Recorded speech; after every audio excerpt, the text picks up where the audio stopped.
Kaming dalawa ay pinagsama ni Batala para ibaon ang katulad nyo ng mga peste, mga inutil na panahon.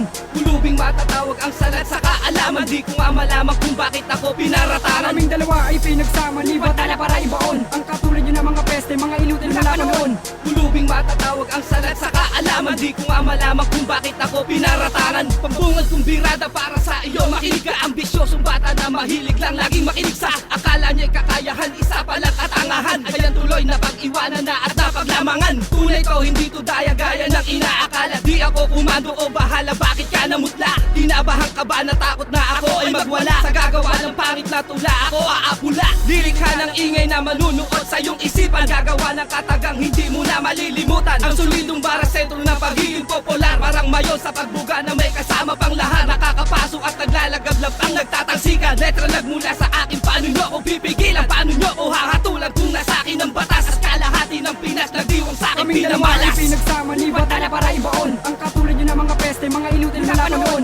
Pulubing matatawag ang salat sa kaalaman, di ko nga malaman kung bakit ako pinarataran. Kaming dalawa ay pinagsama ni Batala para ibaon ang katulad nyo ng mga peste, mga inutil na panahon. Pulubing matatawag ang salat sa kaalaman, di ko nga malaman kung bakit ako pinarataran. Ako si Reka, batang sapanta, bata makata na may lupit. Nangingilabot ang mga kalaban sa akin at namimilipit. Pag nadampian na ng makamandag na laway, titiyakin ko sa iyo, pati kasama mo pare ay damay. Para ka lamang surot na napakaliit. Lapastangan ka, mahina ka pa, wag ka na nga magpumilit. Ako ang pusa, ikaw ang daga, hanggang takbo ka na lang tanga. Sakto, akin ang naikasaan para iyong madama. Kung paano talunin na malupit ng tulad mong bugoy mag-rap. Uubuhin ka sa akin para bang usok na nilanghap. Kahit kailan di mauubos sa mga letra sa aking utak. Tandaan mo ito pare na wala kang binatbat sa akin. Kahit pa na magtawag ka pa man ng ilan, di mo ako masisindak kahit sindami pa man ang ulan. Tatapakan lamang kita ng libong-libong mga letra. Kilalanin mo ako, triplo ko uno ng sapanta. Kaming dalawa ay pinagsama ni Batala para ibaon ang katulad nyo ng mga peste, mga inutil na panahon.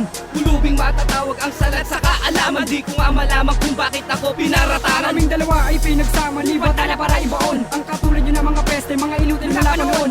Pulubing matatawag ang salat sa kaalaman, di ko nga malaman kung bakit ako pinarataran. Obra ng mga makatalagpahayag na kakayahan sa balagtasan ng tula, kahit ano pang labanan, di nyo kami mauunahan at hindi madadaig. Buong madana ang nanalig na kami ay marinig. Sa boss higit hinasa ang talento ng mga mahusay. Kabubuhang katangahan, wag nyo na kaming idamay. Sangay ng 1-8-7 ay namamayagpag, habang naiigay patuloy na binabalagbag. Palupitan at panaliman ng mga letra ang bangayan. Ewan ko kung makaiwas ka, ano kaya ang kalagayan. Pag tinamaan ka, tiklop malamang tanggal ang iyong tapang. Uuwi ka ng takot nang walang kalaban-laban. Sa akin pare itanong kung ilan ang napataob. Ang katulad mo na bano, inuumpog, nilulubog. Sa tubig ng katalinuhan ng katangahan ay para maalis. Kaya hindi ka na talaga bagay dito, uhuging galis. Kaming dalawa ay pinagsama ni Batala para ibaon ang katulad nyo ng mga peste, mga inutil na panahon.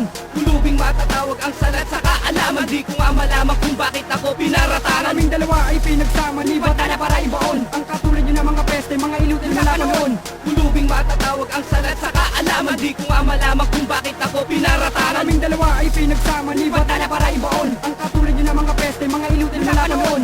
Pulubing matatawag ang salat sa kaalaman, di ko nga malaman kung bakit ako pinarataran. Kaming dalawa ay pinagsama ni Batala para ibaon ang katulad nyo ng mga peste, mga inutil na panahon. Pulubing matatawag ang salat sa kaalaman, di ko nga malaman kung bakit ako pinarataran.